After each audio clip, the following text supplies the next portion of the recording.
ईश्वर की प्यारी संतानों के रूप में मेरे निज आत्मा, उस आंतरिक प्रकाश की खोज करो जो सदा शांत है और सभी दुखों से की सुगंध दुर्गंध में बदलने लगती है। मन की पवित्रता घृणा में और कुरूपता में परिवर्तित होने लगती है। इससे पहले कि ज्ञान और जवानी का फूल खिले, वो धीरे धीरे मुरझाते मुरझाते एक बूढ़े आदमी की तरह से 20-25 वर्ष की अवस्था आते आते उसकी पीठ झुकने लगती है। ये कलंक हमारे ऊपर है। इस दयनीय स्थिति तक उसको पहुंचाने के लिए ये जख्म पैदा करने का उत्तरदायित्व वो हमारा है। इसलिए अध्यात्म का जन्म नहीं हो सकेगा, ध्यान की दुनिया विकसित नहीं हो सकेगी, धर्म का अवतरण नहीं हो सकेगा। आप देखते हो, श्वेत क्रांति आई, हरित क्रांति आई, रक्त क्रांति तो पता नहीं कितनी बार आई, लेकिन अतीत के 5000 वर्षों में एक बार भी कोई धर्म की क्रांति नहीं आ सकी, कोई ज्ञान की क्रांति नहीं आ सकी, नहीं आ सकेगी, कभी भी नहीं आएगी। आप सोचें कि बूढ़े आदमी को हम धार्मिक बना देंगे, एक 30 वर्ष के युवा को हम धार्मिक बना देंगे। धर्म की नींव जब रखी जा रही थी, उसके जीवन को एक आयाम, एक दिशा देने की जब आधारशिला रखी जा रही थी, उस समय हमारी नज़रें वहाँ नहीं थी, हमारे पास कोई शिक्षा दीक्षा और व्यवस्था नहीं थी। तो अब मंजिल बहुत दूर दिखाई देने लगती है। इसलिए हमारे युवक ध्यान से बचते हैं। ध्यान की बात करने से उनको घबराहट होती है, बेचैनी होती है।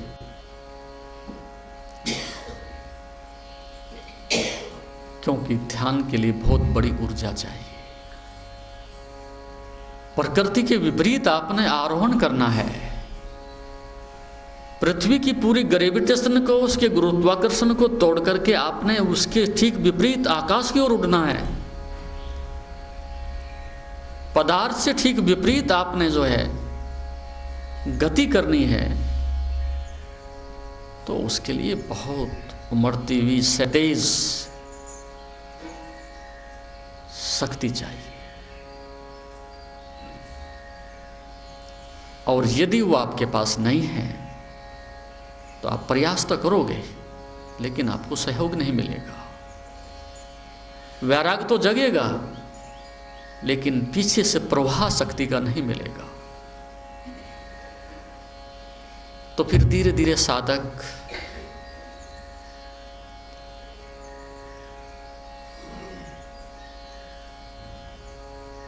धीरे धीरे उस दिशा से, उस शिखर से, उस उपलब्धि से वंचित होता चला जाता है। एक निराशा, एक दुख, हताशा, असफलता धीरे धीरे उसको घटित होती दिखाई पड़ती है। और फिर एक मैकेनिज्म रह जाता है, एक टेक्निकल बात रह जाती है, एक यांत्रिकता रह जाती है, लेकिन उसके पीछे कोई अनुभूति नहीं होती।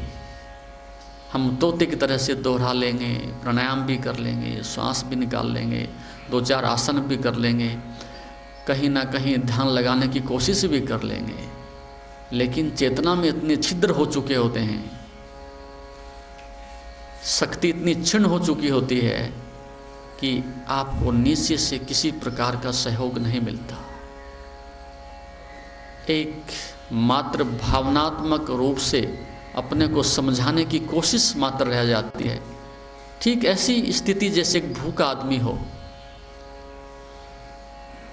और उसको महीने भर से भोजन ना मिला हो, अंदर से प्रत्येक प्राण उसका तड़प रहा हो भोजन के लिए, शक्ति बिल्कुल क्षीण हो गई हो, और ऐसे व्यक्ति के लिए आप मुस्कुराने के लिए कहें, प्रसन्नचित्त होने के लिए कहें, या कोई मनोरंजन करने के लिए कहें, तो उसके लिए 1% भी उसके मन में कोई उमंग पैदा नहीं होती। पहली प्राथमिकता है कि भूख मिटनी चाहिए, शरीर के तल पर जीवित रहने की क्षमता अर्जित होनी चाहिए। और जब शक्ति अतिरिक्त होती है तो वो ध्यान में बदलती है। और आपके पास अतिरिक्त शक्ति यदि होती भी है तो इससे पहले कि वो ध्यान की ओर अभिमुख हो, उसको वासना की दृष्टि से, वासना के द्वार से प्रकृति छीन लेती है। इसलिए जितनी भी संस्कृतियां अमीर हो जाती हैं, जो भी सभ्यताएं अधिक पैसे से, धन से अधिक संचित कर लेती हैं, वो संस्कृतियां बहुत जल्दी नष्ट हो जाती हैं, क्योंकि सारी शक्ति विलासिता में बदल जाती है। आपको नित्य प्रतिदिन के कार्य करने के लिए जो प्रकृति आपको शक्ति देती है, यदि आप उस शक्ति से उतना काम कर लेते हैं कि जिससे आपका जीवन चल जाए और अतिरिक्त शक्ति नहीं बचती, तो वासनात्मक दृष्टिकोण से आप अधिक परेशान नहीं होंगे, आराम से एक सामान्य जीवन जी सकेंगे। इसलिए एक मजदूर, एक गरीब आदमी, झुग्गी झोपड़ी में काम करने वाला आदमी एक अमीर आदमी से कहीं ज़्यादा सुखी दिखाई पड़ता है, क्योंकि उसके पास अतिरिक्त कुछ बचता ही नहीं। सुबह से जितना लिया था उतना प्रकृति में वापस फेंक देता है और बोझिल नहीं होता, ज़्यादा तनाव से ग्रसित नहीं होता, सो जाता है। लेकिन जिसके पास 24 घंटे अतिरिक्त है, खूब खाता है, खूब पीता है, खूब विश्राम करता है, तो जितनी शक्ति संचित होती है आदमी को उतनी ही वासना की ओर ले जाती है, सेक्सुअलिटी की ओर ले जाती है, वैश्यालय की ओर ले जाती है। इसलिए जितना अमीर आदमी होता है उसके जीवन में सिवाय वासना के और कुछ नहीं बचता। इतने धन को संचित करने का कोई अर्थ नहीं, अधिक धन को संचित करने का एक ही अर्थ है, उस धन से अच्छी प्रकार से वासना को भोग सकेंगे। तो इतनी बड़ी मिनिस्ट्री में जाने का, इतने बड़े पद ग्रहण करने का, इतना धन का संग्रहालय इकट्ठा करने का, कई बार आदमी सोचता है मूड है, पागल है, क्यों कर रहा है? उसके पीछे एक ही कारण है। जैसे अतीत में जितने राजा महाराजा हुए, एक रानी नहीं, दो नहीं, हजारों रखते थे, सारी जिंदगी उसी के लिए थी। तो उसके पीछे कारण यह था, जितना अतिरिक्त ऊर्जा पैदा होती है वो मार्ग मांगती है, और मार्ग को धर्म का तो है नहीं, मार्ग को ध्यान का तो है नहीं, पूरा मार्ग ही वासना का है। तो आदमी नित्य प्रतिदिन भोग के साधन ढूंढता है, और उससे धीरे धीरे आदमी की आत्मा में इतने छिद्र हो जाते हैं, इतने पाप संचित होते हैं, इतना क्लेश और द्वंद इकट्ठा होता है कि मनुष्य के पास आत्मा जैसी कोई चीज़ नहीं बचती। तो अतिरिक्त समय हमेशा विलास की ओर बहता है। इसलिए हमने अतीत में धन संचित नहीं किया, अतीत में हमने अपने अहंकार को संचित नहीं किया, अतीत में हमने सामाजिक दृष्टिकोण से वैभव को ज़्यादा प्राथमिकता नहीं दी। उसके वैज्ञानिक कारण यही थे। यदि मनुष्य के मन को, उसकी इंद्रियों को, पूरी शक्ति को आप अर्थ पर केंद्रित कर देते हैं तो काम अपने आप प्रवेश कर जाता है। आपने जो शब्द सुने होंगे, धर्म, अर्थ, काम और मोक्ष, जो 4 आयाम भारतीय संस्कृति में खड़े किए गए थे, उसमें से 2 साधन हैं और बाकी 2 उसके साध्य हैं। उसमें आपका उद्देश्य इस बात को निर्धारित करता है कि आप कहाँ जाओगे। धर्म, अर्थ, काम और मोक्ष। यदि आपका उद्देश्य अर्थ ही कमाना है, केवल मेरा उद्देश्य है कि धन में संचित करूं, तो स्वाभाविक है आप काम की यात्रा पर निकल रहे हो। धन्य आदमी का धन संचित करने का उद्देश्य कुछ भी रहा हो, अच्छा मकान बनाऊंगा, अच्छी गाड़ी खरीदूंगा, अच्छे से बच्चों को पढ़ाऊंगा, ये सब बहाने हैं। अधिक धन संचित करने का एक ही अर्थ है, धन की यात्रा काम पर समाप्त हो जाती है।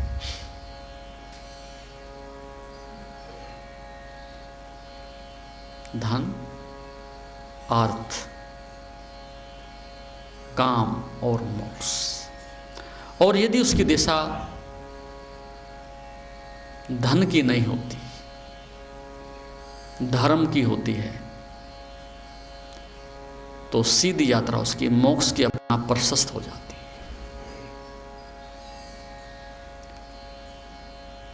तो अब इस दृष्टिकोण से आप इस बात पर गहराई से चिंतन करने के लिए बाधित हो जाएंगे। ये बात ठीक से आपके अंतःकरण में प्रविष्ट हो जाएगी कि अधर्म करना हो उसके लिए भी शक्ति चाहिए।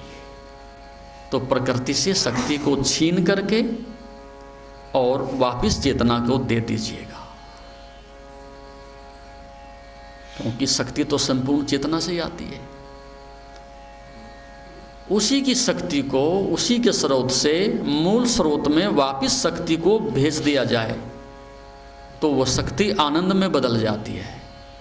और मूल स्रोत से आई हुई शक्ति को इंद्रियों के माध्यम से प्रकृति में वापस भेज दिया जाए तो वही शक्ति मौत बन जाती है, दुख बन जाती है, द्वंद्व बन जाती है। और प्रकृति इस संदर्भ में जब एक रास्ता बना लेती है तो फिर उसके लिए वो रास्ता स्वाभाविक हो जाता है। इसलिए आप रोज भोजन करते हो, उससे शक्ति आती है। रोज विश्राम करते हो, उससे शक्ति आती है। रात्रि को आप सो जाते हो, उससे शक्ति संचित होती है। और आप 24 घंटे शक्ति को संचित करने में लगाते हो और क्षण भर में समाप्त करके बाहर निकल जाते हो। तो इतना भोजन इकट्ठा करना, इतना परिश्रम करना, और जब शक्ति आपके पास आए और आप उसको सस्ते में ऐसे गंवा देना, उसको कूड़ेदान में डाल करके वापसी हो जाना, तो इससे बड़ी नाहक मूर्खता और मूर्खता और क्या हो सकती है। और जितना आदमी शक्ति से रिक्त होता है, खाली होता है, वो व्यक्ति उतना ही द्वंद्व से, दुख से, तनाव से धीरे धीरे और अधिक बढ़ता चला जाता है। तो संसार में जो इतना द्वंद्व है, इतना क्रोध है, इतनी हिंसा है, इतने बलात्कार हैं, इतना टेररिस्ट है, उसके पीछे जो फ्रस्ट्रेशन है वही शक्ति की विकृति के कारण ही है और कुछ नहीं। एक डायनेमिक एनर्जी है, जब उसको दिशा नहीं मिलती तो उस तनाव को कहीं ना कहीं आदमी दूसरे को वो फेंकता है।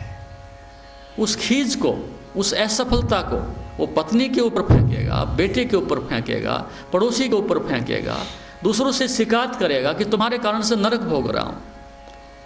लेकिन कोई किसी के कारण से नरक नहीं भोग रहा है, ये बात मन में से निकाल देनी चाहिए। ना तो किसी के कारण से स्वर्ग मिलता है और ना ही किसी दूसरे के कारण से नरक मिलता है। नरक आपने निर्मित किया है, उसका उत्तरदायित्व आपको लेना चाहिए। आपने प्रकृति से दी हुई श्रेष्ठतम शक्तियों को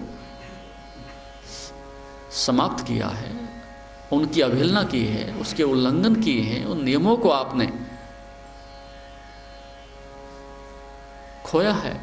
उसके परिणाम स्वरूप ये जिंदगी उस दुख और पीड़ा का संग्रहालय है। इसमें पत्नी का कोई दोष नहीं, न इसमें पति का कोई दोष है। तो उस शक्ति को हम संचित कर सकें और उसको हम फिर दिशा दे सकें और फिर हम उसका पुनः एक रिफाइनरी से गुजारने के बाद, अंतःकरण से गुजारने के बाद उस शुद्धतम ऊर्जा का हम उपयोग कर सकें। तो जब आपके पास शक्ति होती है वो शुद्धतम ऊर्जा नहीं होती, आपके मन से गुजरती है, अंतःकरण से गुजरती है, संस्कारों से गुजरती है, चक्रों से गुजरती है। तो एक तरह की रिफाइनरी है। उस रिफाइंड से गुजरने के बाद में वो शुद्धतम ऊर्जा चेतना के काम आती है। तो प्रकृति से जो सीधी ऊर्जा आती है वो शुद्धतम ऊर्जा नहीं होती। उसे शुद्धतम अवस्था में लाने के लिए साधना करते हैं, तपस्या करते हैं। जैसे आप समुद्र का पानी यदि सीधे जाकर के पियोगे तो मरोगे, जबकि जितने भी कुएं हैं, तालाब हैं, वर्षा हो रही है सामने, वो सारा पानी है तो समुद्र का ही, लेकिन सीधे सीधे आप समुद्र का पानी पियो तो मरोगे। लेकिन वही पानी जब रिफाइनरी से गुजर करके आता है, आकाश में जाता है, बादलों में जाता है, पृथ्वी पर गिरता है, वहाँ पर फिल्ट्रेशन होती है पृथ्वी में, वहाँ से निःसृत होता है, कुएं में जाता है, उसके जितने टॉक्सिन्स हैं, सेडिमेंटेशन है, वो सारी की सारी बाहर ख़त्म कर दी जाती है प्रकृति के माध्यम से। तब आप उस पानी को पी के जीवित रहते हो। सब्सक्राइब करें हमारे YouTube चैनल योग तीर्थ को और बेल आइकॉन भी दबाएं ताकि आगे आने वाली वीडियोस का नोटिफिकेशन आपको मिलते रहे। ठीक इसी प्रकार से जो भोजन से आपको शक्ति मिलती है, वो भी एक प्रोसेसिंग प्लांट से, एक रिफाइनरी से गुजर करके आती है। तो हमने विज्ञान विकसित किया था भोजन सात्विक हो। क्या मतलब? भोजन करते समय सारी सात्विकता का इतना ध्यान रखा गया था। उस समय मौन होंगे, भोजन सात्विक होगा, साफ सफाई से होगा, एकाग्रता से होगा, अन्न भी ब्रह्म होगा, उसके साथ एक इस प्रकार की भावना जुड़ी हुई होगी। तो वो सारी रिफाइनरी से वो चीज़ें गुजर रही हैं। तामस को हमने सदैव दूर रखा है, तो उसको हमने ब्रह्म से जोड़ा है, अन्न को, क्योंकि अन्न के बिना आप जीवित नहीं रह सकते। और अन्न को ब्रह्म इसलिए कहा था, यदि आपने अन्न का इतना आदर किया है, अन्न को इतनी सात्विकता प्रदान की है, अन्न के साथ आपने एक साधना जैसी स्थिति पैदा की है, तो अन्न आपको ब्रह्म में ले जाएगा। अन्नम ही ब्रह्मा, शक्ति आपको ब्रह्म में ले जाएगी। तो हमने मांसाहार के लिए, शराब के लिए, बीड़ी के लिए, सिगरेट के लिए, दूषित और तामसिक भोजन के लिए जो इतना बड़ा अनुसंधान किया था, उसके पीछे कारण यही था कि ब्रह्म तक जाने के लिए बहुत सात्विक और पारदर्शी शक्ति चाहिए। लेकिन हम भोजन को पहले कदम पर ही विषाक्त कर देते हैं। भोजन पहले कदम पर ही तामसिक हो जाता है। भोजन पहले कदम पर ही हिंसात्मक हो जाता है। भोजन पहले कदम पर ही रुग्णता के साथ में बीमारी पैदा करने का हमारे लिए अभिशाप बन जाता है। जो भी आप भोजन कर रहे हो वो सब विषाक्त हो रहा है, वो सब बीमारी को पैदा करने का साधन बन रहा है। भोजन से स्वास्थ्य बढ़ना चाहिए था, भोजन से आपका तामस खत्म होना चाहिए था, लेकिन भोजन से पेट बढ़ रहा है, भोजन से अनावश्यक फैट बढ़ रही है, भोजन से अनावश्यक जहर इकट्ठा हो रहा है, भोजन से अनावश्यक शरीर में मल इकट्ठे हो रहे हैं।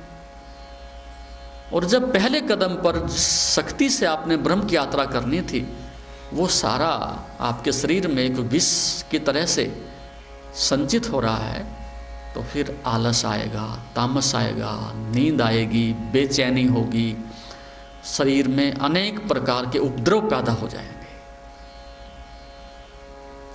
फिर उस यात्रा पर आप आगे नहीं बढ़ सकते।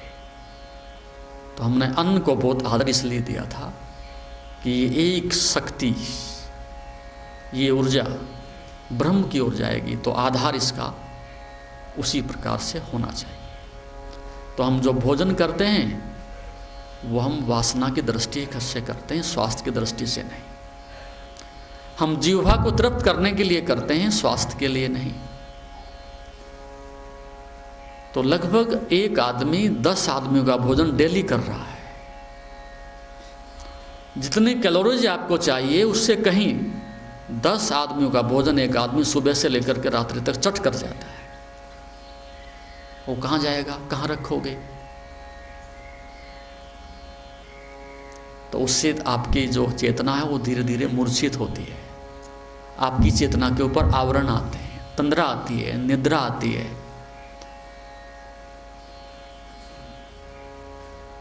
तो ये कुछ बातें हैं, सावधानी पूर्वक साधना के जगत में, उस चेतना के जगत में पहुंचने के लिए यदि इस प्रकार की आप तैयारी नहीं करते, इस प्रकार का सेक्रीफाइस नहीं करते, इस प्रकार की सावधानी आप नहीं बरतते और प्रत्येक कदम को जीवन का आधार नहीं बनाते और इस जीवन का अतिक्रमण करने के लिए, रूपांतरण करने के लिए उतना आप त्याग और संलग्नता और प्रयास नहीं दिखाते, तो फिर ज़्यादा से ज़्यादा मौत का तो विस्तार करोगे, दुखों का तो विस्तार होगा, हो रहा है। लेकिन आप आनंद की बात सोचने लगे, आप परम चेतना की बात सोचने लगे, आप उस समाधि की बात सोचने लगे, वो बात बहुत विपरीत हो जाती है, बेईमानी हो जाती है। वो बात आप मन से सोचते तो हैं, कौन नहीं चाहता आनंदित होना, कौन नहीं चाहता है सुखी होना, लेकिन आनंद के लिए प्रयास भी तो करने पड़ेंगे। उसे अपने घर तक लाने के लिए मार्ग भी तो बनाना पड़ेगा। उस पात्रता को अर्जित करने के लिए पात्र भी तो चाहिए कि ताकि आप सुख को चाह तो रहे हो, लेकिन रखोगे कहाँ? को डस्टबिन में थोड़े रखोगे। आनंद को रखने के लिए पात्रता भी तो चाहिए। तो उस पात्रता को अर्जित करने के लिए ये साधना स्थली है आपका जीवन।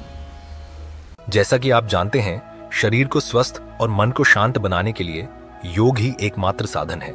जीवन को योगमय बनाने के लिए व योग दर्शन के मर्म को आत्मसात करने हेतु गुरुदेव के आशीर्वचनों को श्रवण करें। उनके द्वारा दिया गया मार्गदर्शन आपके जीवन में सकारात्मक बदलाव लाएगा। अगर आप पतंजलि योग दर्शन सीखना चाहते हैं और इस प्राचीन ज्ञान को अपने जीवन में शामिल करना चाहते हैं तो हमसे संपर्क करें। हमारे योग सत्र न केवल आपके शरीर को स्वस्थ बनाएंगे बल्कि आपके मन और आत्मा को भी संतुलित करेंगे। अधिक जानकारी के लिए हमें नीचे दिए गए विवरणों पर संपर्क करें। हमारे साथ इस योग यात्रा की शुरुआत करें और अपने जीवन को शांति और सकारात्मक ऊर्जा से भरें।